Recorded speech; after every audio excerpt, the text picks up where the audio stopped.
Buenos días, buenos días. Nada, encantado de volver a saludaros un año más. Eh, Como no puede ser de otra manera, quiero agradecer al CAM el habernos invitado una vez más a comentar el curso africano, el curso de civilización africana, y que este año lleva el título de personas, personajes, o sea, África, Europa, personas y personajes. Ahora explicaré por qué. En principio, me encantaría, os echo de menos porque realmente lo que merecería la pena siempre es el retorno, el calor, el retorno de la gente, de la presencia. Pero claro, debido al COVID-19 no nos queda otra que hacerlo telemáticamente. Y digo que no nos queda otra porque somos tres las personas que este año participábamos del curso y participaremos de esta forma. En primer lugar estaba Trifonia Melibea Obono, escritora, feminista, activista LGTBI en Guinea Ecuatorial, que nos proponía una conferencia que tenía que haberse dado el 29 de abril. Nos proponía una conferencia bajo el título Guinea Ecuatorial no tiene nombre, identidad ni historia, en la que de alguna manera Guinea quería hablarnos a través de la obra de tres escritores guineanos de la no existencia, debido al tema colonial prolongado y a una cierta presencia del franquismo, todavía en Guinea, de la no existencia de la propia Guinea Ecuatorial. Pero, en fin, Guinea va a intentar también grabarse y mandarnos esa conferencia en cuanto pueda.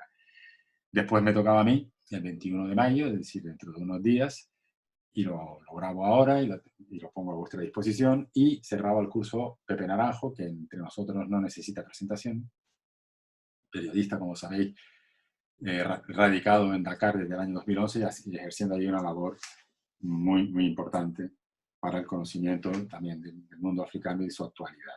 Con Pepe, precisamente, íbamos a tratar de este libro suyo, el último libro publicado por él, que se titula El río que desafía el desierto, que es un libro de crónicas africanas, de una gran belleza, de hermosas crónicas africanas, en el que Pepe y yo habíamos llegado a la conclusión de que lo presentara como un fresco, de manera que a través de esas personas y esos personajes, que de todas sus distintas vivencias y recorridos a lo largo del África Occidental, pues pudiéramos conocer, ver más próximamente, más cercanamente el África actual.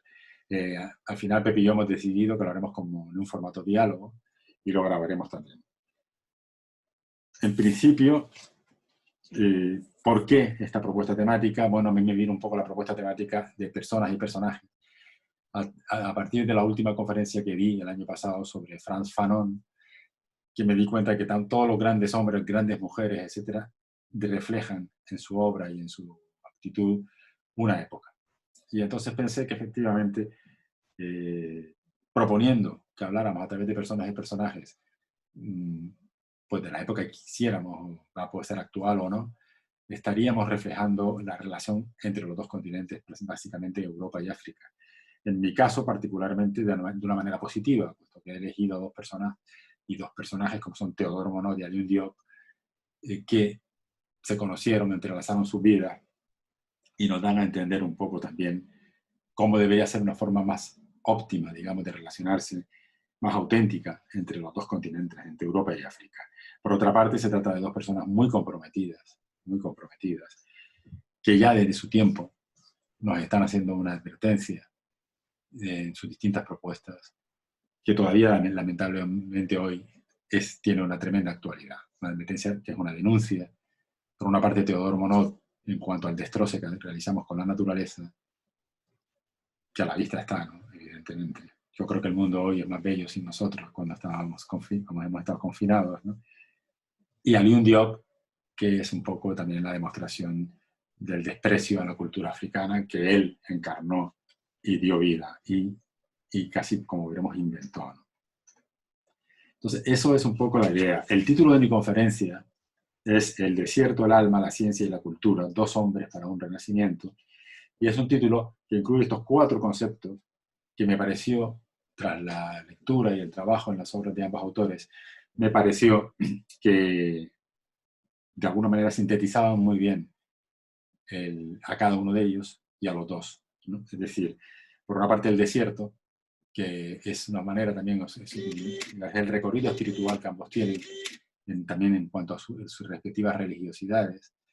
Y entonces es ese espacio místico, por decirlo de alguna manera, en el caso de Alioune Diop, sobre todo porque en el caso de Teodor Monod no solamente puede ser ese espacio, sino que fue, de hecho, como digo, el gran conocedor del desierto, el europeo que quizás mejor ha conocido los desiertos y particularmente el Sáhara, como iremos viendo, más incluso que los propios saharauis, que muchos de los saharauis de la época. Y bueno, eso es un concepto que los une a los dos, de alguna manera. El alma, porque son personas muy espirituales las dos, y de mucho contenido, de mucho pensamiento, de mucha dedicación, digamos, a ese terreno del espíritu, ¿no? La ciencia, evidentemente, los dos la han recibido, la trabajan de alguna manera, pero particularmente Teodor Monod, y la cultura, que evidentemente los dos también la tienen, pero particularmente es también la apuesta vital, como veremos, de Alioune Diop. Y dos hombres, se llama El desierto, el alma, la ciencia y la cultura, dos hombres para un renacimiento, porque verdaderamente coinciden con una época en la que los dos son dos piezas claves también en el renacimiento de lo africano, como iremos también comprobando a lo largo de esta exposición. Me voy a ceñir al texto básicamente porque es una cuestión de tiempo y porque no tengo tampoco ese feedback con vosotros, y entonces de alguna manera quiero intentar que podamos mantener, cumplir con un margen de tiempo que no sea demasiado extenso. Decir que cuando empecé a escribir este texto, creía que iba a hablar, en el caso de Teodor Monod, del Monod del desierto, del Monod del mar, de sus aventuras tan hermosamente contadas, tanto por sus escritos como por su palabra. Sin embargo, no fue así. Al cruzar sus vidas y sus obras, las de Monod y las de Diop, me di cuenta de que, como suele suceder con los grandes, toda una época hablaba a través de ellos. Y que esa época me obligaba a transmitir más lo que había unido a esos hombres que lo que habían hecho, si se puede considerar de esta forma, de manera separada, de forma separada. Ignoro si lo habré conseguido. No me corresponde a mí juzgarlo. Pero esto es lo que tengo que contaros. Nace Teodor Monod en Rouen, Francia, el 9 de abril de 1902. Nace Alioune Diop en Saint Louis, Senegal, el 10 de enero de 1910.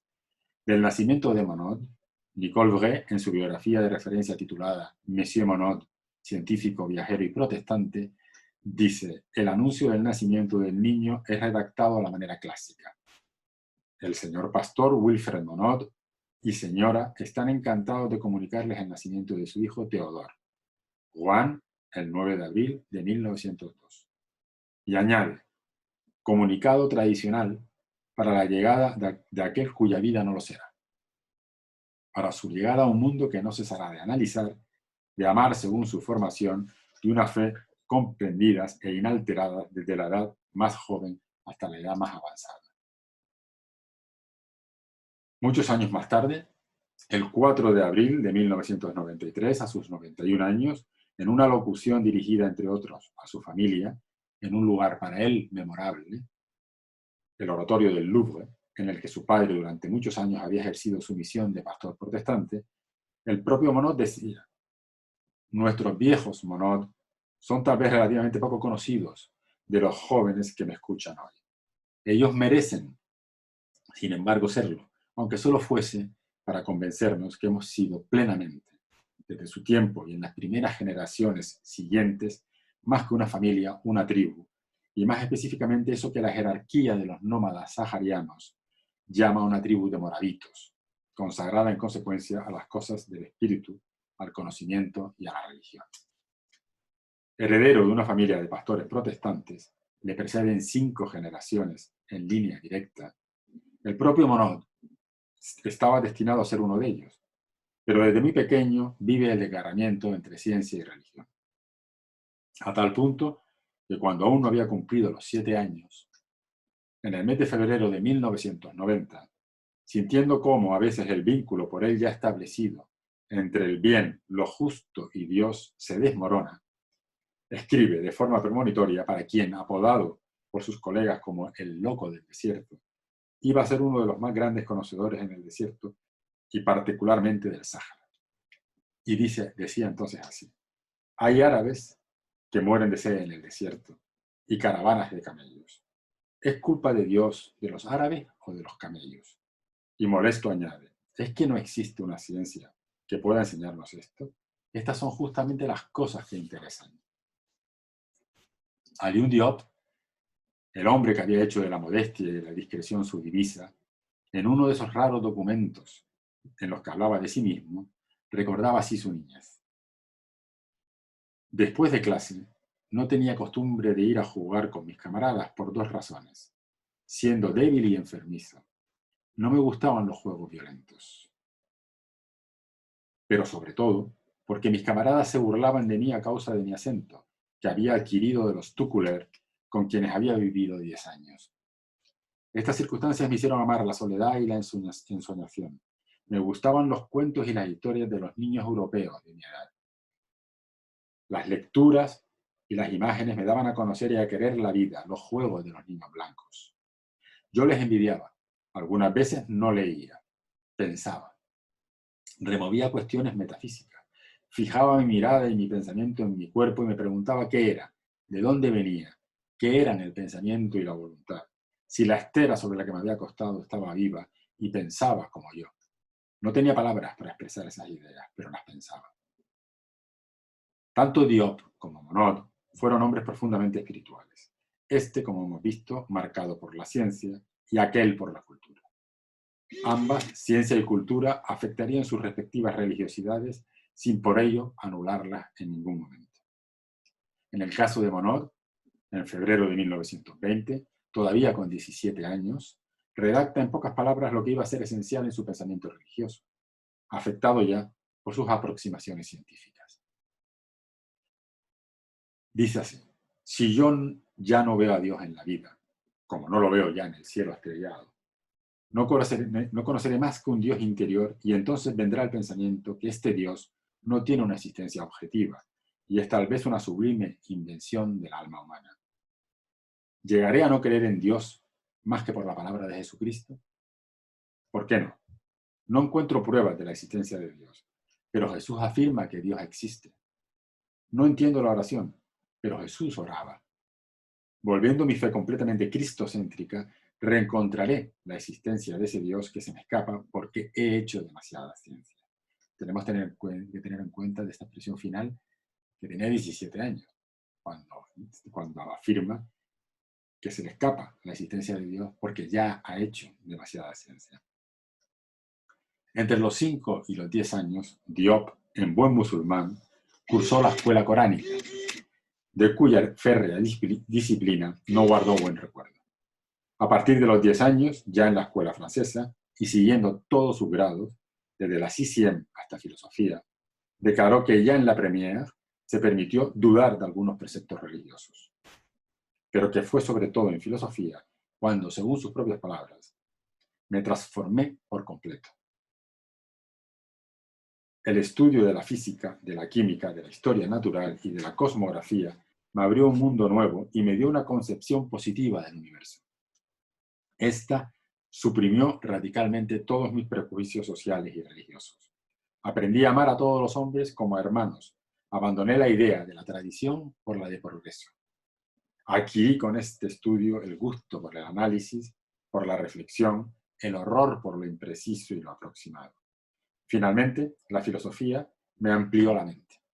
Reconocí en ello un noble esfuerzo del hombre para intentar conocerse, para resolver el problema de la significación de la vida, para crear un ideal tal que, desarrollando todas las facultades virtuales de su naturaleza, cumpliese mejor su destino. También Monod habló con frecuencia de lo que él creía el destino superior de la humanidad, que no era otro que salir de la barbarie y humanizarse de una vez por todas. Tanto el uno como el otro tenían algo de mesiánicos, de profetas, de gente que ve más allá, en definitiva, de sabios. Los dos tuvieron un recorrido escolar lleno de retos y superaciones. En 1917, con 15 años, tras sus reflexiones de niño, como hemos visto, en torno a la religión y la ciencia, Teodor Monod realiza ya carnet de dibujos en ciencias de la naturaleza. Inicia un diario que va a titular Notas de un naturalista y crea una sociedad de historia natural y como creador responsable de esta sociedad redacta y sostiene un boletín. Dicha sociedad durará un año, entre agosto de 1917 y junio de 1918. Contará entre sus 3 o 4 adscritos con el escritor y futuro Premio Nobel de Literatura André Gide y dejará para los archivos 5 números del boletín. 5 números del boletín que no solamente redactaba, sino que enviaba por correo. En fin, fue una dedicación muy importante, con 15 años. Desde una edad muy temprana se va definiendo en ambos la pasión por el conocimiento. Cultural en el caso de Alioune Diop, profeta del mundo negro e inventor del África negra que busca, en sus propias palabras, definiendo la originalidad africana y alentando su inserción en el mundo moderno, eso es la frase suya, descubrir de esa manera, busca descubrir la civilización africana al mundo y particularmente a los propios africanos. Científica y universal, enciclopédica, en Theodore Monod, quien, siguiendo el proverbio tuareg que reza mejor es ver con los propios ojos que ser informado por otros, decide, en sus incontables incursiones desérticas y otras marinas, entre comillas, ir a ver. Este aventurero de lo ignoto, explorador de desiertos jamás pisados por ningún ser humano, respondía a quienes buscaban disuadirle de sus peligrosas iniciativas con el argumento de que nada habría allí donde se disponía a buscar. Decía, si no hay nada, hay que verificarlo. Ir a ver, ir para estar seguros.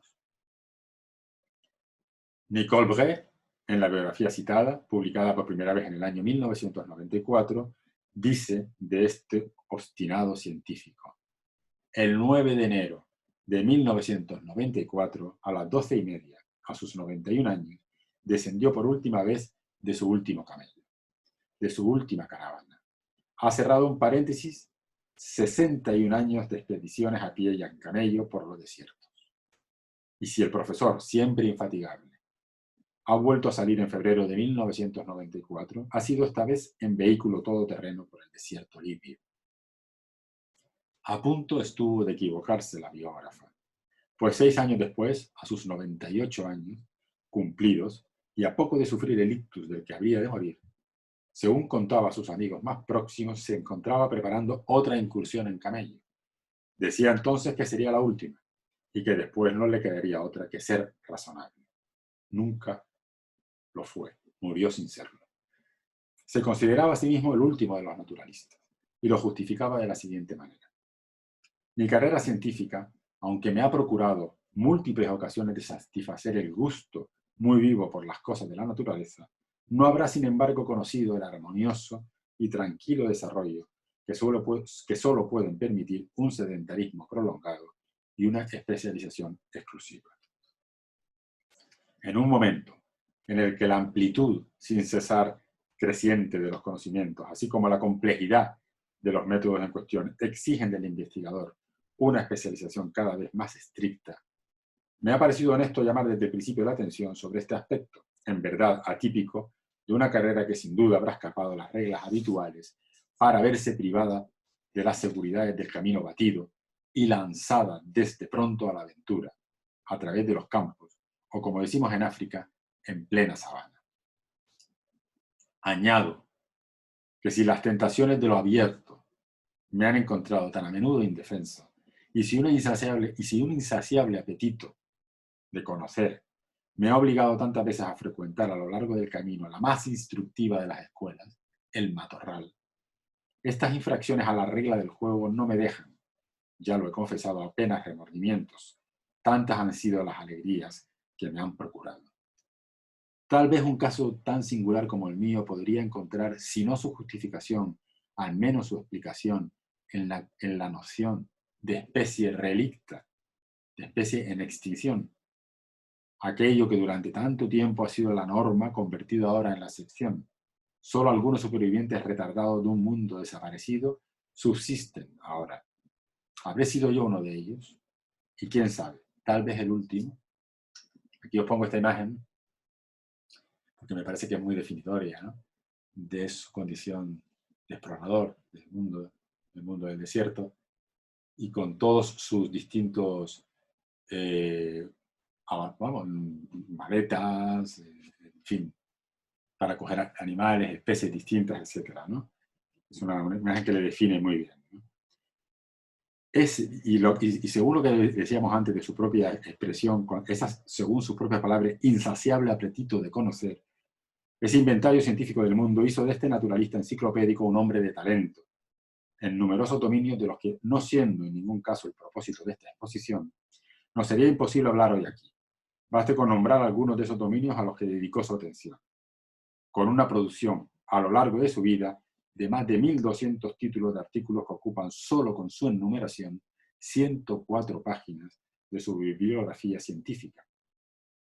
Dominios como malacología, moluscos, aracnología, arañas, entomología, insectos, ictiología, peces, herpetología, reptiles y anfibios, carcinología, crustáceos, ornitología, pájaros, botánica, plantas, mineralogía, minerales, geología, geografía, oceanografía, climatología, arqueología, prehistoria, paleontología, especialista en pesca y en desiertos, historiador de la ciencia, lingüista, etimólogo e historiador. Hacia el final de su vida, hablando de su recorrido científico, Théodore Monod, con su proverbial modestia, se preguntaba: ¿lo habré aprovechado suficientemente? ¿Habré traído suficiente botín? La respuesta a esta pregunta la dan las cifras.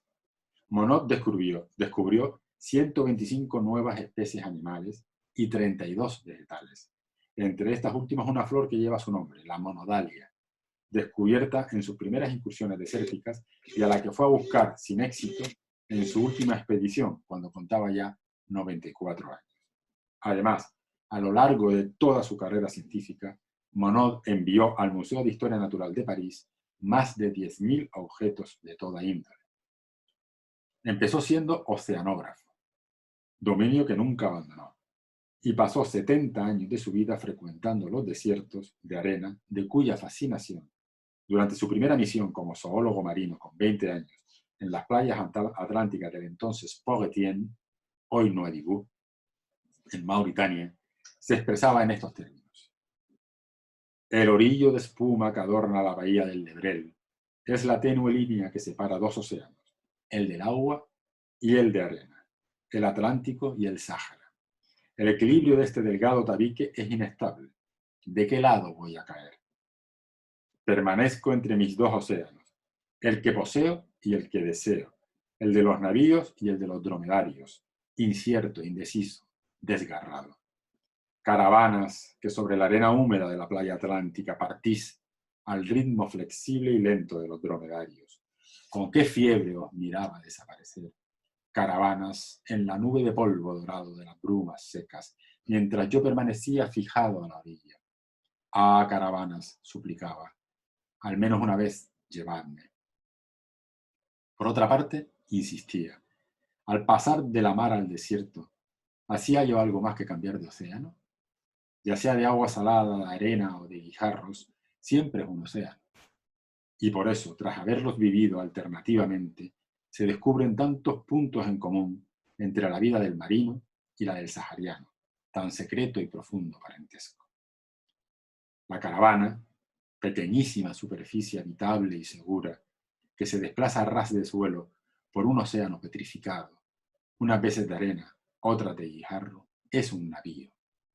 El guía que por delante interroga al horizonte y abre la marcha es la proa. El retrasado que se demora para cinchar de nuevo su montura o mamar de su cantimplora señala la popa. Entre ambos está la vida posible. África estuvo siempre en el centro de su trabajo y en un momento de su vida así lo expresaba. Se apreciará fácilmente el espacio que el tema regional, África, habrá ocupado en mi actividad, resaltando que alrededor de 513 de mis publicaciones sobre 668 le han sido en todo o en parte consagradas. Y añadía, mi divisa es un continente por existencia. He pasado esta vida en África, donde me he dejado tentar por muchas cosas. En principio era zoólogo, pero siguiendo las dunas acabé por recoger de todo: fósiles, plantas. Esto me llevó a ser un poco botánico, geólogo, etnólogo y arqueólogo. Y esta frase la quiero leer porque reúne, expresa el método de Théodore Monod y tiene que ver con esa imagen anterior que habéis estado viendo. de todos sus utensilios de trabajo y toda su estrategia como geólogo y prácticamente y como investigador. Y dice así, ¿no? La interpretación geológica del país se aclara poco a poco. Se acumularon pacientemente observaciones de detalle, sin comprenderlas bien todavía, pero no se desesperó. Se tanteó laboriosamente en las tinieblas. Se hizo como si algún día fuera a comprenderse. Se siguió etiquetando guijarros obstinadamente y tomando notas. Y luego, de pronto, como el cristal introducido en la solución saturada hace que la masa fragüe, un último detalle produce la explicación general que proporcionará por fin la clave de la estructura del país. Se ha comprendido. Explicar, comprender, elucidar algo del misterio del mundo, por lo menos levantar por lo menos una punta del velo de Isis, no hay en el campo de las cosas del espíritu gozo más sólido y más embriagadora felicidad que haber podido lograrlo, aunque sea solo una vez, en el campo más humilde y el más ínfimo detalle. La producción de Alioune Diop, aunque diferente y centrada en la cultura, no fue menor. Cierto es que más que un autor, Diop se convierte en una suerte de medio, de portavoz, a través del cual se muestra la cultura negra. Consideraba como tarea primordial, según sus propias palabras, hacer de la cultura negra una fuerza de liberación y de solidaridad, al mismo tiempo que un canto de nuestra personalidad íntima. Para él, el hombre negro no ha esperado las lecciones del blanco para pensar su relación con el mundo y la singularidad de la persona humana. No ha tenido necesidad de las lecciones del hombre blanco para analizar la esencia del mundo, para explorar los arcanos de una ontología fecunda, para poner en marcha una fenomenología, para inventar un arte de vivir inspirado en su pensamiento original. El poeta guadalupeño Guy Tirolian dirá de él: durante toda su vida, Alioune Diop será ese educador, ese pedagogo, ese divulgador, siempre al acecho de un grano de idea que germinar, de un talento que cultivar, de un valor que consolidar.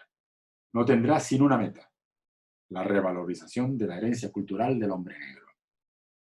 Su gran amigo, el poeta malgache Jacques Raviamanahara, decía: Alioune me había explicado que quería consagrar su vida a la cultura, que para él era no solo una vocación importante, sino vital, pues sin cultura no somos nada.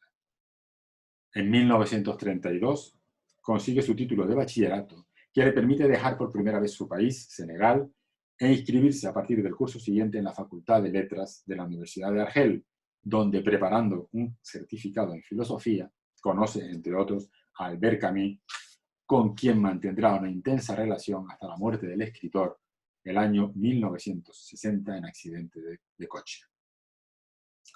En septiembre de 1937 se licencia y así como 5 años antes su título de bachiller le había abierto las puertas de su país al mundo, su licenciatura le supone un visado para continuar sus estudios en París, que era entonces la capital cultural de Occidente. Ese mismo año, ya en París, se produce un encuentro clave con el poeta y futuro primer presidente de Senegal independiente, Léopold Sédar Senghor. Alioune ya conocía la reputación de Senghor. Había sido uno de los primeros bachilleres de Senegal y había obtenido, en 1935, la cátedra de gramática, el primer estudiante en conseguirlo entre los universitarios del continente negro. En 1934, junto al poeta martiniqués Necessaire y el escritor guayanés Léon Gontran Damas, Senghor había publicado el periódico L'Étudiant Noir, embrión del futuro movimiento de la negritud. Alioune va a aprender mucho del dúo Senghor-Césaire y 10 años después, en 1947, creará la revista Présence africaine, en español Presencia Africana, que se convertirá en el principal instrumento para la difusión de la negritud. De esta forma, Alioune se va a convertir en el portavoz de la cultura negra, a tal punto que el propio Senghor no tendrá ningún problema en reconocer que junto a él, los otros 2 grandes militantes de la negritud fueron MSC y el propio Diop. Poco antes del inicio de la Segunda Guerra Mundial, sostiene su maestría en letras. Hasta ese momento, como afirma Philippe Verdun en su biografía de Diop titulada Le Socrate Noir, como veis ahí en la imagen, el Sócrates negro, ha reflexionado a la sombra de sus eminentes predecesores Senghor y Césaire, pero este último, después de haber escrito su libro Retorno al país natal, ha vuelto a Martinica. En cuanto a Senghor, fue hecho prisionero el 20 de junio de 1940 y va a pasar 2 años encerrado en el Stalag 23 en Poitiers y en otros diversos campos. La desaparición forzada de Senghor y Césaire va a revelar la personalidad de Alioune entre los africanos de París. La ausencia de sus 2 amigos y mentores le va a proporcionar la ocasión de profundizar a su manera en el concepto de la negritud. Alioune va a encontrar durante la ocupación a quienes se convertirán en sus mejores aliados para la afirmación de la cultura africana. Es a través de las nubes sombrías de la guerra, en las redes de la resistencia intelectual, como se va a convertir en el amigo del padre Mérieux, de Michel Lévy, de Jean-Paul Sartre, de Emmanuel Mounier. Se va a reencontrar en París con Albert Camus en el campo de batalla por la dignidad humana vaciada por los nazis. En su momento se va a convertir en el modelo y la referencia de la comunidad estudiantil africana en la Francia amenazada y ocupada. Alioune ya piensa entonces en establecer un diálogo y superar la oposición Europa-África, en donde solo quiere, entre comillas, ver hombres. Junto a sus jóvenes compañeros africanos en París, de los que se ha convertido en portavoz, piensa en las relaciones radicalmente nuevas que deben establecerse una vez superada la guerra entre su continente y Europa. Entre tanto, desde el 14 de julio de 1938, Théodore Monod, junto a su familia, se instala por largos años en Dakar, con la encomienda de crear y dirigir desde cero, y según sus propias palabras, sin personal, ni presupuesto, ni nada, lo que hasta la independencia de Senegal en 1960 iba a llamarse el IFAN, acrónimo del Instituto Francés del África Negra, que posteriormente, a partir del 60 y de la independencia de Senegal, conservaría el acrónimo porque el nombre simplemente cambiaría francés por fundamental, se podría llamar Instituto Fundamental del África Negra, que es como se llama hoy, que por supuesto todavía existe y continúa su labor, ¿no? En un principio, y con la colaboración del investigador beninés Alexandre Adandé, 1913-1993, consigue organizar el trabajo. Pero al poco, y con motivo de la guerra, odiada y denunciada por él desde los 15 años y durante toda su vida, el siempre pacifista y antimilitarista Monod es movilizado y enviado al Tibesti, el último puesto al norte del África ecuatorial francesa, junto a la frontera libia.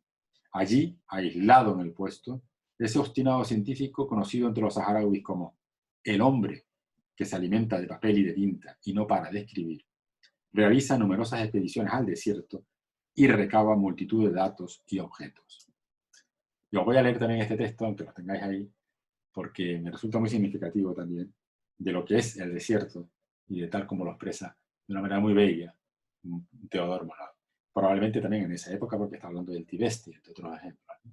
Y dice: fatíguese en cualquier montaña sahariana, en el Adrar o en el Tibesti, sobre las losas rocosas de las mesetas, en los pedreros ruinosos de las pendientes, sobre las coladas espinosas y cortantes de las lavas, por esos increíbles, entre comillas, senderos en los que el camello se ejercita al salto o al deslizamiento y desangra sus pobres pies, serpentee días o semanas, prisionero de la red de ramblas, valles o cañones incrustados en un macizo que por todos lados se cierra sobre usted. Continúe cautivo del grés o de los basaltos, tropezando a lo largo de las pistas y masacrándose los dedos con los guijarros. Y de golpe la puerta se abre, la roca se desgarra, un último paisaje, un último desfiladero, y usted desemboca de repente, franqueada la última muralla, sobre una inmensidad clara, sembrada de los reflejos azulados del espejismo, sin límites, sin obstáculos, y que viene a golpear el pie de una montaña color de antracita, cuya pendiente brillante y barnizada se hunde con la brutal franqueza de un muelle bajo las primeras arenas de la llanura. Un año después, en junio de 1940, en plena guerra y ya de vuelta en Dakar, toca retomar el IFAN. Una de las primeras tareas de Théodore Monod es liberar los locales ocupados por el ejército. Después hay que reorganizarlo todo, desde el presupuesto hasta las publicaciones, y encontrar investigadores. Monod multiplica sus esfuerzos y pronto el IFAN vuelve a funcionar. Tal y como nos cuenta Nicole Bray en su biografía, este instituto, cuyo funcionamiento se inspira en el Museo de Historia Natural de París, al que Monod pertenecía desde los 20 años, está constituido por 3 departamentos: ciencias naturales, ciencias del hombre y geografía. Para esta última disciplina, considerándola fundamental, Teodor Monod va a multiplicar sus esfuerzos. Así, crea los mapas etnodemográficos que presentan las etnias y el reparto de la población. Más tarde, gracias a otros mapas, Monod podrá establecer un atlas internacional del oeste africano. Las publicaciones del IFAN comprenden el boletín, las memorias, las notas africanas, notas y documentos, Icones Plantarum Africanorum, etc.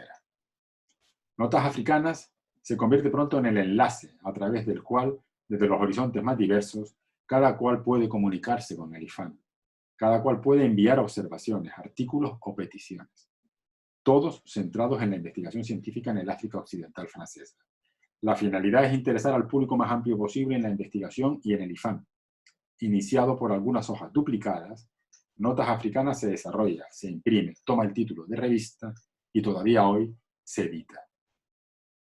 Notas y documentos, otra publicación del IFAN, en este caso dedicada a los animales, se presenta en una serie de monografías sobre grupos específicos, los pájaros, las serpientes, etc.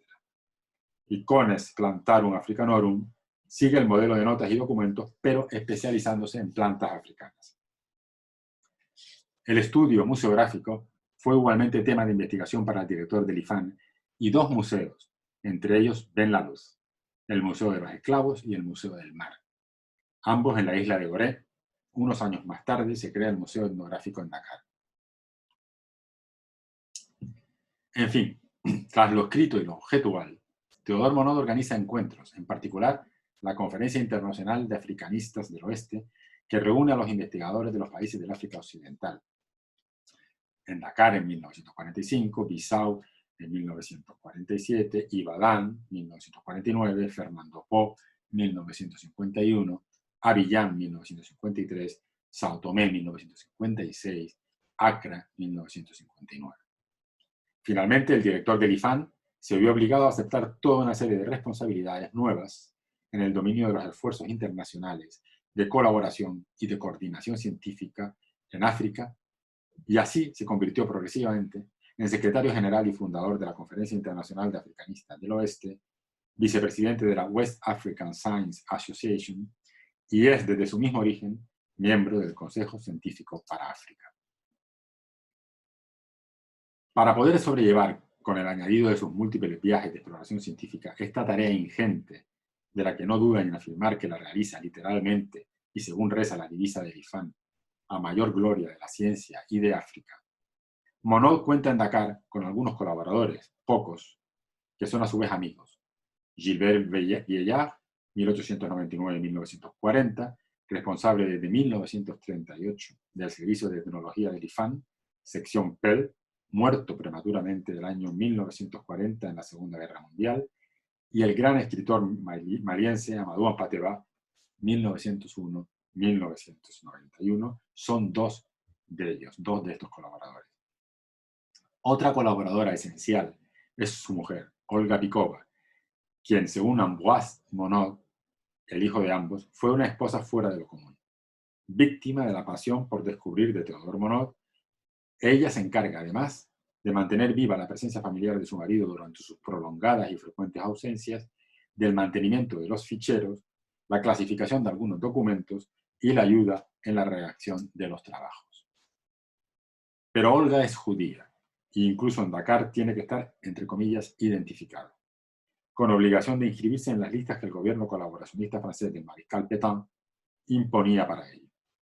El matrimonio se somete a esta obligación, pero Monod, siempre militante, decía: nadie ignoraba entonces que personalmente yo no era partidario del régimen del Estado francés de Vichy.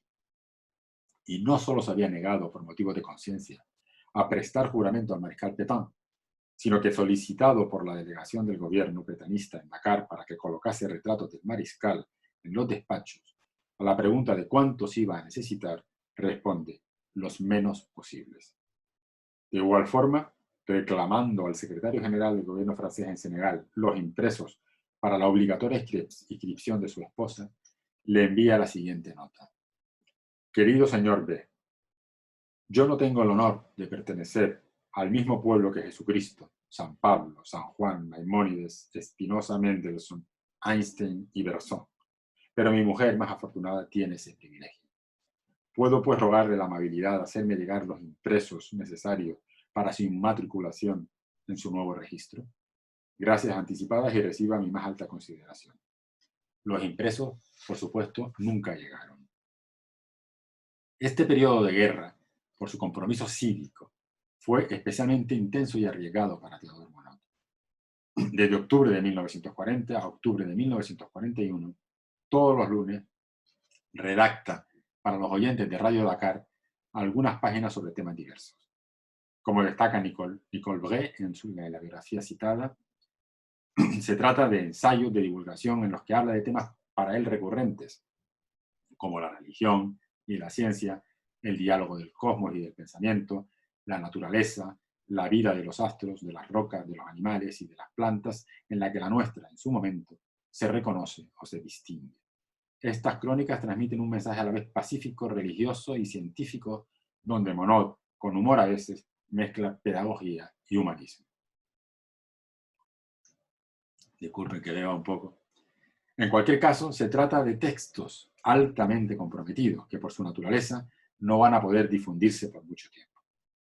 Requerido por el director de los servicios de información del Gobierno General del África Occidental Francesa para que aplicara un cierto límite a su expresión, en definitiva, para que se autocensurase, Monod va a abandonar esta colaboración porque dirá que prefiere callarse antes que modificar una sola de sus líneas. Posteriormente, todas estas crónicas aparecerán reunidas en el volumen titulado El hipopótamo y el filósofo, en el que recuerda a su admirado amigo, el médico y teólogo protestante franco-alemán Albert Schweitzer, hijo también como él de pastor protestante, con quien coincidió en Dakar, y del que tomó el principio religioso de la reverencia por la vida. Esa unidad esencial de todo lo vivo que gustaba ilustrar con la hermosa frase del poeta inglés Francis Thompson: quien coge una flor, daña una estrella. Precisamente en uno de estos escritos titulado Apología del ser vivo, haciendo referencia a esa necesaria compasión, Monod escribe: la piedad no es natural, era sin duda desconocida por el hombre prehistórico, lo es ciertamente para el niño, incapaz de imaginar que el insecto que se dispone a torturar sonriendo y sin pensar para nada en hacer el mal, pueda ser otra cosa que un minúsculo y divertido mecanismo, creado ex profeso para servirle de juguete. La piedad es una conquista de la conciencia, conquista laboriosa, inacabada y en perpetuo recomienzo.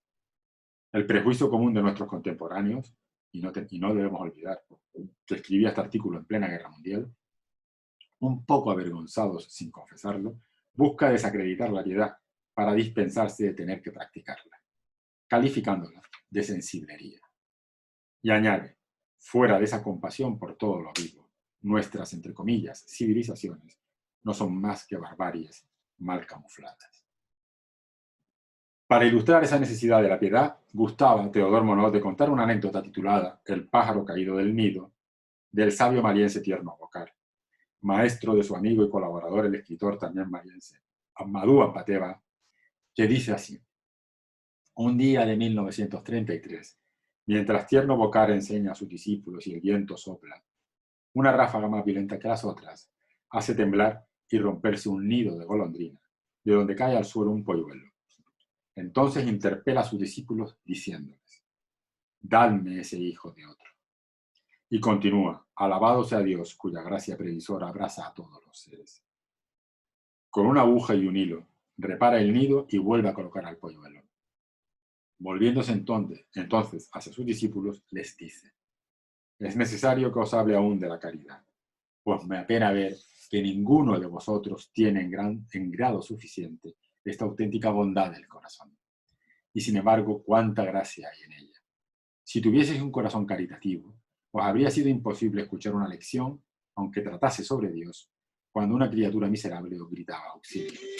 Pues bien, amigos, en realidad, quien aprendiese de memoria todas las teologías de todas las confesiones, si carece de caridad en su corazón, puede considerar sus conocimientos como un bagaje sin valor.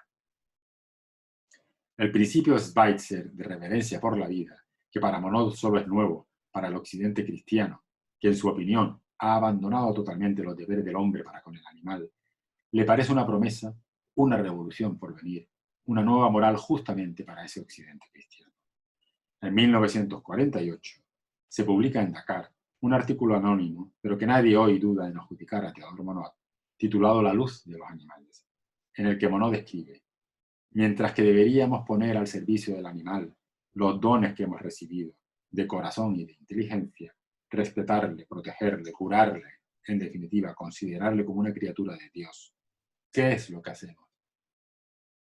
¿No somos para él demasiado a menudo un enemigo cruel, un amo despiadado? Nadie ignora, afirmaría posteriormente, que la teología cristiana nunca ha aceptado tomar en consideración el problema del sufrimiento animal. Y en otra ocasión diría: me encantaría que en la oración del niño se mencionara al animal, tan odiosamente desconocido y despreciado por el cristianismo oficial. En uno de sus viajes, a principios de marzo de 1934, embarca en Burdeos, dirección Dakar, y profundamente aburrido a bordo le escribe a Olga: estoy rodeado de gente mediocre, sucia y penosa de frecuentar.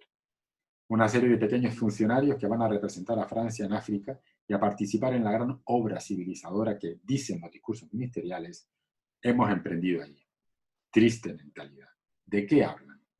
De lo que comen, del precio de los objetos de la colonia, de sus mezquinos intereses individuales, sueldos, indemnizaciones, etc. De mujeres, mucho. Y de los, entre comillas, sucios negros, muchísimo. Lamentable. Si eso es lo que exportamos, no hay que sorprenderse de nada. ¿Por qué los mejores de entre nosotros no tienen el valor o la idea de partir también? Aunque solo fuese para hacer ver a los indígenas que así todo, el europeo y en consecuencia, oh escándalo, el cristiano, no es solamente eso, y que hay otra cosa. Cuando años después, en 1965, habiendo sido elegido, 2 años antes, miembro de la Academia de las Ciencias, se vio obligado a dejar la dirección del IFAN y abandonar África por París, Teodor Monod, en medio siempre de ese contraste religioso y civilizatorio, llevará consigo, tras tantos años y experiencias africanas, una convicción profunda que la acompañará siempre. Occidente es el individualismo, África es el grupo. Son dos sistemas incompatibles. El primero, por desgracia, está destruyendo al otro. Y esa misma África, con esos valores, es también el ámbito desde el que Alioune Diop va a desplegar su enorme trabajo. De vuelta en Dakar en el año 1946, visita a Teodor Monod en la sede del IFAN y mantiene con él discusiones periódicas. Allí descubre una gran cantidad de restos prehistóricos de las civilizaciones negras que Monod ha ido recogiendo por toda el África del Oeste y Mauritania. En la mente de Diop se estaba fraguando el proyecto de creación de una revista que permitiese el diálogo y el intercambio, que sirviese de lugar de encuentro entre africanos y europeos, y en la que personas de diversas tendencias pudiesen discutir libremente de los problemas del mundo negro. El etnólogo francés Georges Ballandier, 1929-2016, acogido en esa época en casa de los Diop, en Dakar, mientras preparaba su tesis sobre la etnia de pescadores Lebu de Jof, nos recuerda lo siguiente: es en casa de Alioune Diop, con ocasión de las conversaciones que sosteníamos con los visitantes que venían con frecuencia a verle en su villa, entre los que estaba Senghor, que surgió la idea de crear una revista. Una revista que hablaría de África de otra forma a como se hablaba hasta la fecha. Creo mis recuerdos lo suficientemente precisos para acordarme que yo había sugerido que esa revista fuese llamada Descubrimientos. Quería significar descubrimiento de sociedades, de hombres, etc. Y también en mi mente descubrimiento de la situación colonial. Es finalmente en París donde la revista nació, con un título que, si mi memoria no me traiciona, fue sugerido por Sartre. Tiene, de hecho, resonancias sartrianas. Elegir este título, Presencia Africana, era mostrar que había una presencia africana entre los hombres, entre las civilizaciones, entre los problemas de la época. Ese era el sentido de la fórmula original. Si los africanos no entienden el tesoro que contiene su civilización, decía Diop, si los europeos no han comprendido que pueden recibir el impulso vital y los inmensos recursos morales del hombre negro, Renaissance africaine se los hará descubrir. Solo siendo consciente de su originalidad y de su riqueza, podrá el africano comprometerse sin complejos con el mundo moderno, y aportarle ese suplemento de alma que necesita. La ambición de la revista es, pues, dar voz a la, entre comillas, silenciosa África. Suscitar ideas que permitan pensar un, entre comillas, orden nuevo. Una civilización nueva, un hombre nuevo, solidario. Según escribe Philippe Verdun en su biografía mencionada, el historiador Jean Suret-Canal, compañero de ruta desde los inicios de la revista, no dudó en calificar de revolucionaria la edición de una revista que diera la palabra a los africanos. Y decía, proponer en noviembre de 1947, y alude al texto del preámbulo del primer número, una frase que dice, acoger todo aquello que tenga que ver con la causa de los negros y toda voz del pueblo negro que le parezca merecedora de ser oída, aquí cerramos la cita, era, según palabras de Jean Suet Canal, ¿no? Seguimos con su exposición, era, se quiera o no, actuar de forma revolucionaria. El orden colonial no podía darse sin negar la existencia misma de una cultura africana, sin rechazar cualquier posibilidad de expresión de una conciencia africana, pues esta cultura, esta conciencia, suponía su condena. Présence africaine no se situaba en el terreno político, sino en el cultural. Y es justamente por eso que su existencia tuvo una dimensión política. Pues la afirmación de una cultura africana, la expresión de esta cultura, no en tanto que guía de una ortodoxia, sino como foro, como lugar de diálogo, en donde todos podían hacer oír su voz, contribuyó a un gran movimiento que condujo de la colonización a la independencia.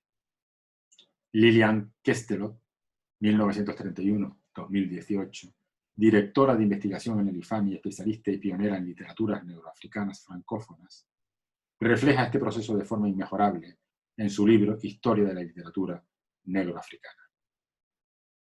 Dice así, Présence africaine se puso, pues, en marcha con el objetivo de reafirmar el valor de las culturas negras, de las culturas africanas. Poco a poco, durante la publicación de la revista, esas culturas revelaron ser mucho más ricas y diversas de lo que se suponía, y los intelectuales negros, al tomar una conciencia más nítida de los perjuicios causados por la colonización, desearon cada vez con mayor intensidad acabar con esta. Al mismo tiempo, África se politizaba. Los pueblos comenzaban a movilizarse, los líderes a reclamar la autonomía. Bajo este doble impulso, a la vez interior y exterior, intelectual y social, la revista irá otorgando un mayor interés a la política. Pero como resalta Verdun en su biografía de Alioune Diop, el carácter más revolucionario de la empresa de Alioune Diop reside quizás menos en la afirmación de la cultura africana y la discusión sobre los fundamentos y los objetivos de la colonización en 1947, que en la decisión de la que nunca se apartará de hacer de Présence africaine una tribuna de diálogo entre Europa, América y África. Un lugar de intercambio más allá de las ideologías. Un laboratorio en el que se ponga a prueba la capacidad de los intelectuales en su apertura a las ideas de otros. El objetivo de Alioune es, ante todo, mantener el diálogo de cultura para crear una civilización universal. La revista se inspira en revistas europeas del momento, como Esprit, y celosa de su independencia, no quiere asumir ninguna obediencia filosófica o política. Quiere abrirse, en palabras del propio Diop, a la colaboración de todos los hombres de buena voluntad, blancos, amarillos o negros, susceptibles de ayudarnos a definir la originalidad africana y precipitar su inserción en el mundo moderno. Con esta finalidad, Alioune constituye un patronato muy variado, donde, entre otras, estarán representadas las personalidades siguientes. Paul Rivet, director del Museo del Hombre, en París. Théodore Monod, director del Instituto Francés de la África Negra. Emmanuel Mounier, director de la revista Esprit. Jean-Paul Sartre, director de la revista Los Tiempos Modernos. El reverendo padre Melville, director de la revista La Vie Intellectuelle.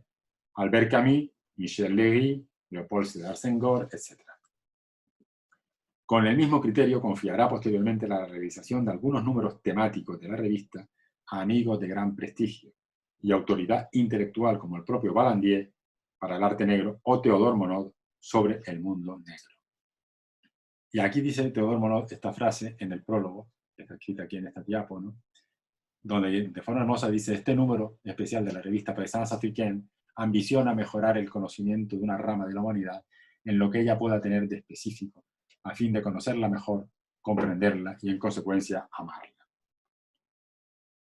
Escribe en esta colaboración, que como veis, ahí lo pone en la portada, está bajo la dirección de Teodor Monod, muchos especialistas, es un gran número, del año 1950, y Teodor Monod contribuye no solo con la coordinación, sino con un prólogo que se llama a modo de introducción, donde incluye esta frase, cascobodereros, y después escribe 3 artículos, un artículo llamado África, continente marginal, y luego 2 artículos que curiosamente también nos hacen ver África a través de persona y personaje, como estamos intentando hacer en este curso, ¿no?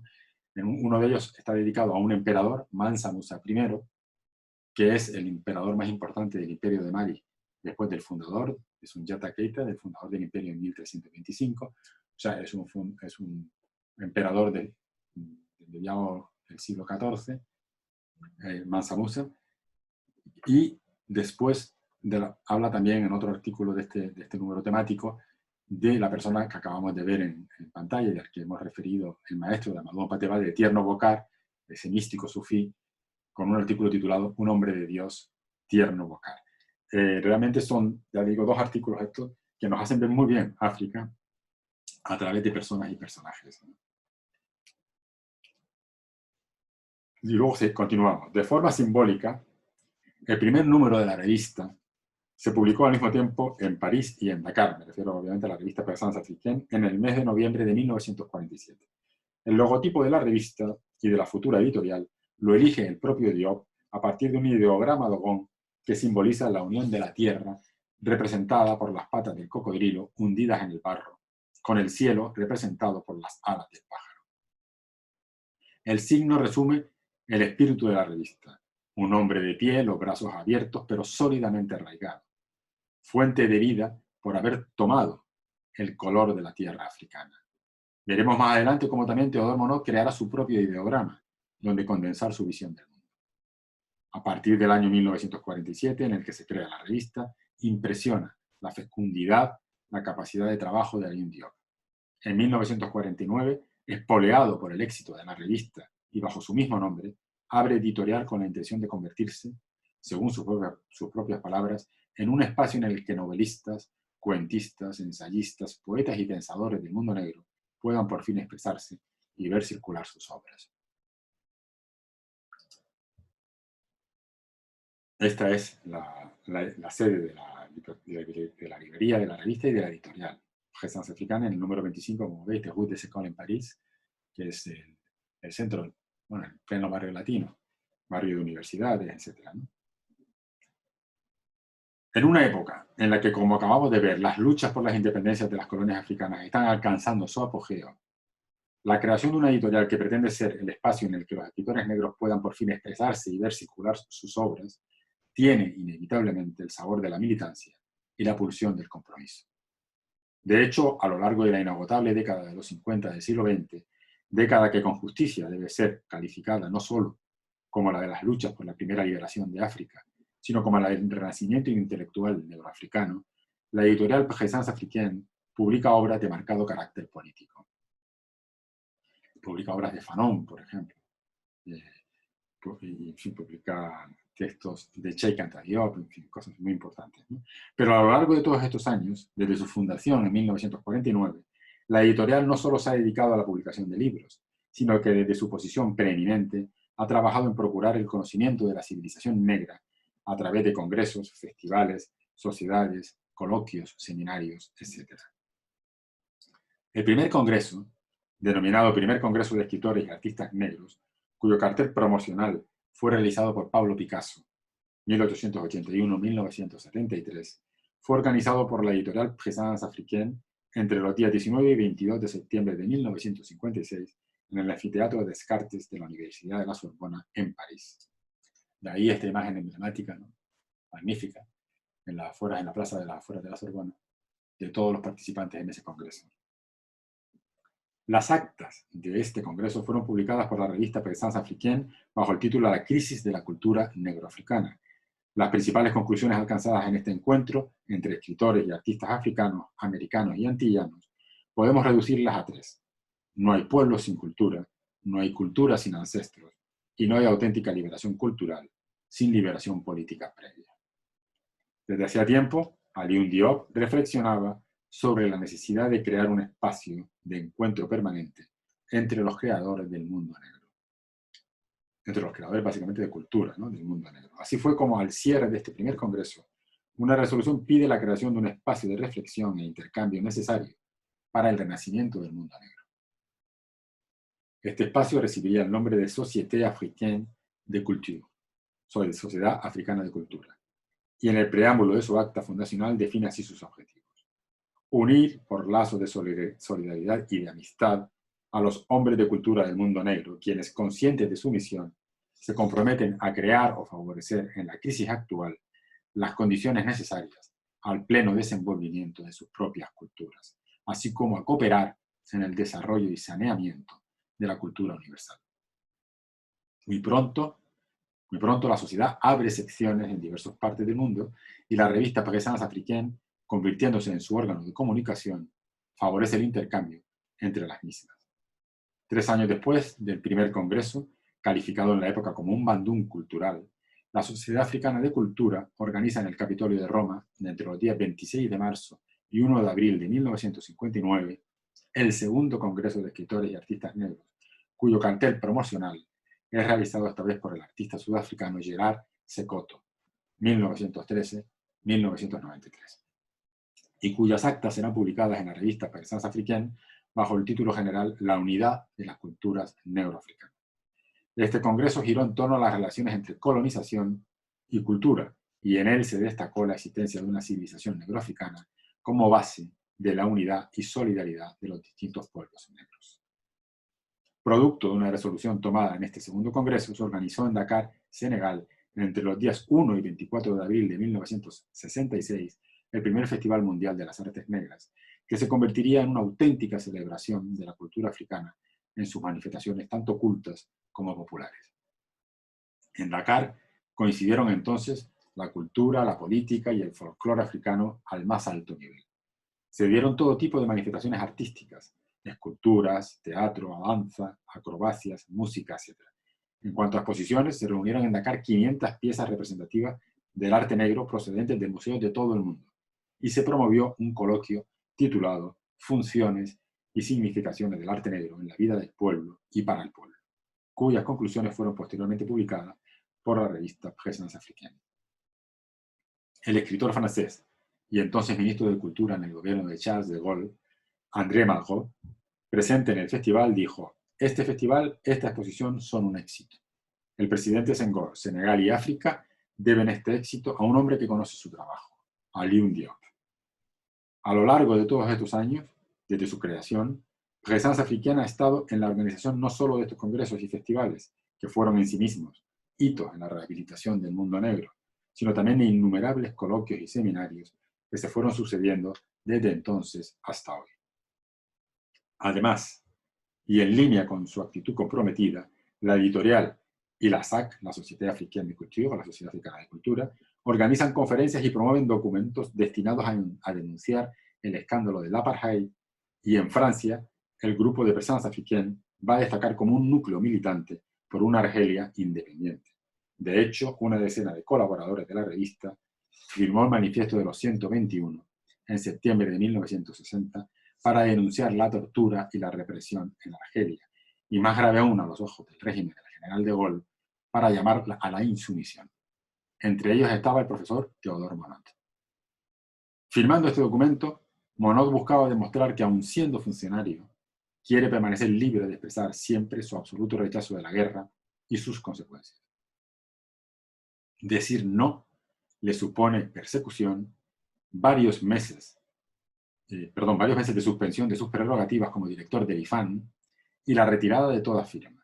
Así todo, el sabio, el independiente, el militante Monod sostiene: aunque funcionario, persisto con razón o sin ella en considerarme un hombre libre. Además, si he vendido al Estado una cierta parte de mi actividad cerebral, no le he entregado ni mi corazón ni mi alma.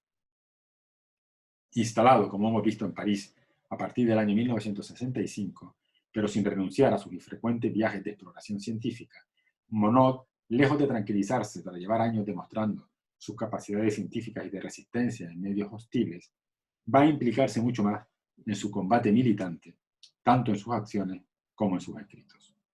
Como dice Nicole Bret en sus memorias, Monod el loco, Monod el sahariano, va a dar a partir de ese año, y ya sin cortes hasta el fin de su vida, la medida de su voluntad de hominización. La guerra, bajo cualquiera de sus formas, fue siempre para Monod el hecho a combatir. Si ya en 1945, el 6 de agosto, cuando Hiroshima sufre la explosión atómica que Teodor nunca perdonará y que Hombre de Fe calificará como un antes y un después con la frase «hemos pasado de la era cristiana a la era atómica», decide consagrar el resto de su vida, coincidiendo con esta terrible fecha, 4 días de ayuno anual como recordatorio de los muertos y de los muertos aplazados, que son los seres heridos o nacidos en esa fecha nefasta, ayuno que calificará de, entre comillas, interpelación y que nunca dejará de cumplir, sin importar la edad ni las condiciones por adversas que éstas fueran, y evocando el drama, nunca dejará tampoco, tras su publicación en 1981 por el Comité de Ciudadanos Japoneses bajo el título Hiroshima, Nagasaki, Imágenes de los bombardeos atómicos, de mostrar esta obra estremecedora, este libro de fotografías terrible, de tirada confidencial, del que dirá, esto es lo que había que mostrar en las escuelas. Si en agosto de 1999, con 97 años, con ocasión del 54 aniversario de esa explosión atómica, lleva a cabo una huelga de hambre a las puertas de la base militar nuclear de Taverny, en Francia, con declaraciones a los medios del tipo «es hora de pensar en el porvenir del hombre». Solamente en Francia, con el dinero otorgado a lo nuclear, se habría podido alojar a todos los sin techo. El arma nuclear es el fin aceptado de la humanidad. En 1966, de vuelta en Francia, inmerso ya en esa lucha contra el armamento nuclear, coincidiendo con el final de la primera campaña nuclear francesa en Polinesia, en la base de ensayos atómicas del atolón de Mururoa, lleva hasta la presidencia de la República Francesa una saca de correos repleta de boletines favorables a literalmente la renuncia de Francia a los experimentos atómicos y a la asignación de los créditos de la fuerza de choque para la construcción de alojamientos de hospitales y de equipamientos colectivos prioritarios. La guerra de Vietnam lleva entonces más de 10 años hiriendo al mundo, y Monod actúa también contra ella. Pero como hemos venido diciendo a lo largo de esta ponencia, Monod no solo actúa, sino que vuelca también su lucha en sus escritos. Así, entre otros muchos escritos dedicados a diferentes temas, en abril de 1968, en un artículo publicado en la revista La Pelle, bajo el título En casa de los Poncio Pilatos, denuncia con estas palabras una vez más la guerra y a quienes lavándose las manos viven de ella. Dice, uno podría desde luego preguntarse en qué una agresión cometida a varios miles de kilómetros del territorio nacional puede constituir, incluso retorciendo el sentido habitual de las palabras, una, entre comillas, defensa, pero lo esencial no está ahí. Está en el hecho de que el sabio moderno no tiene sino raramente preocupaciones éticas. Él busca, encuentra y es todo. Las consecuencias, poco importan. No es su asunto. No es así. Los niños pueden arder con sus chozas, los pastorcillos de cabras pueden arder con sus animales. El sabio no es responsable y como nuevo Poncio Pilatos se lava las manos. Estamos en 1968 y junto a otros intelectuales comprometidos, Monod va a participar en las acciones de Mayo, que recordará como un periodo apasionante, dirigiéndose a los estudiantes tanto desde el anfiteatro de la Sorbona como desde la Plaza Odeón.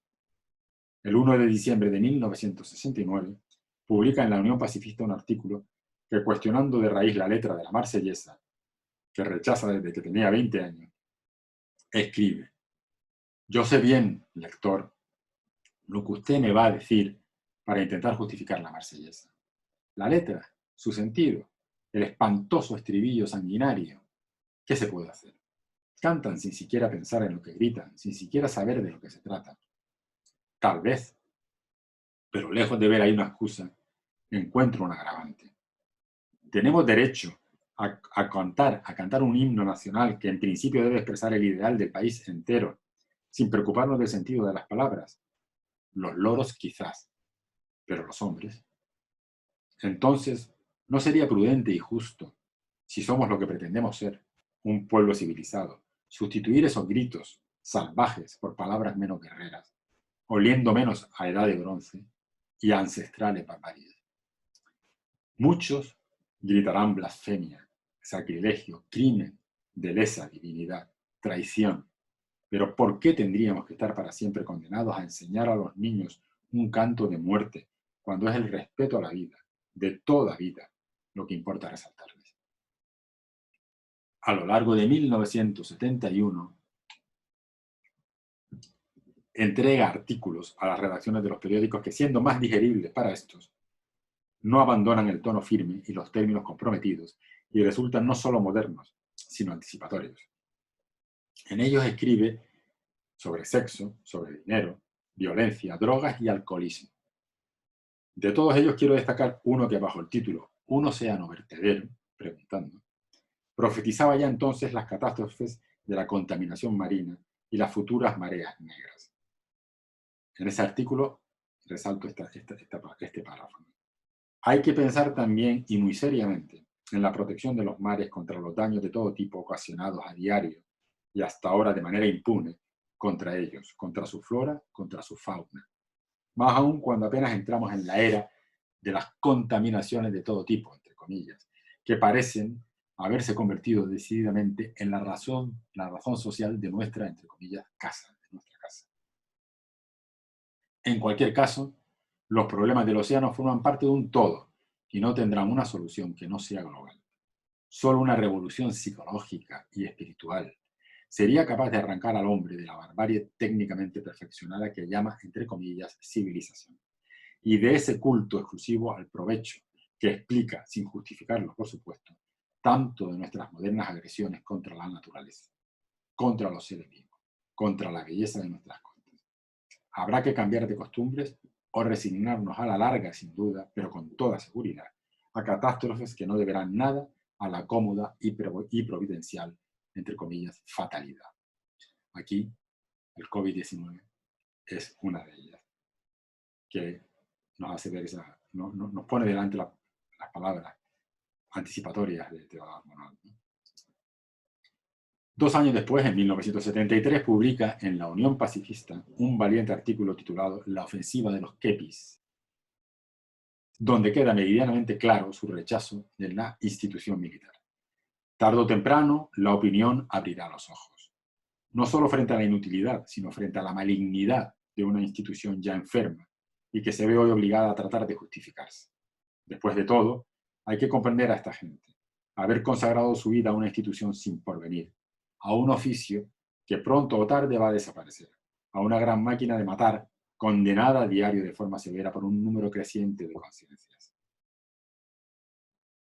Es amargo haber dedicado la vida a este tipo de trabajo y de profesión, pero llegará el día, es evidente, al menos que el hombre se precipite al suicidio, en el que una sociedad nueva hará sitio al trabajador, al investigador, al artista y al pensador, habiéndose al fin desembarazado y para siempre del guerrero. Entonces se podrá cerrar el paréntesis, civilizando en los dos sentidos de la palabra al ejército. Y tras tantos milenios de barbarie, pensar en la verdadera felicidad de los hombres. De hecho, en una ocasión, invitado oficialmente a participar en el desfile del 14 de julio, responde: yo iré al 14 de julio cuando desfilen los civiles y no los militares.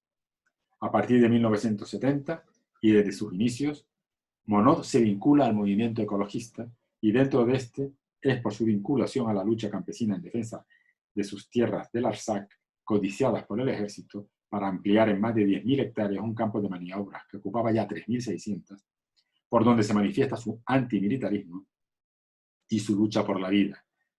Tras el anuncio en noviembre de 1978 por parte del prefecto de Aviñón de la ampliación irrevocable del campo, no dudará en declararse en huelga de hambre en los locales de los Amigos de la Tierra, en París, para apoyar la marcha de los campesinos del Artsakh. Al mismo tiempo, entrega a la prensa un artículo titulado A la escucha de los pasos sobre la carretera, en el que, entre otras cuestiones, destaca: el mayor propietario de Francia, el ejército, nunca estará satisfecho. Siempre tiene hambre de campos, de trigo, de pastizales, de bosques, donde maniobrar sus hermosos mecanismos de muerte y enseñar mejor a los hombres el arte de asesinar impunemente por una vez a los otros, a muchos otros. Ya en las décadas de 1980-1990 se multiplicarán sus tomas de posición, sus acciones y sus compromisos a través de diferentes medios contra la caza, los toros, la polución, las exclusiones, todo ello según su máxima. Tenemos que aprender a respetar la vida bajo todas sus formas. No hay que destruir sin motivo ninguna de esas hierbas, ninguna de esas flores, ninguno de esos animales que son todos ellos también criaturas de Dios. Monod el pacifista, Monod el vitalista, Monod el universalista. Como decíamos anteriormente cuando hablábamos del logotipo recuperado por Alioune Diop para su revista editorial Présence Africaine, crea también su propio ideograma a través del cual condensar su visión del mundo. En el centro, el signo de la no violencia, coronado por una cruz, signo del cristianismo. En sus cuatro esquinas, los símbolos religiosos. Arriba a la izquierda, el escudo de David con el nombre de Dios en el centro.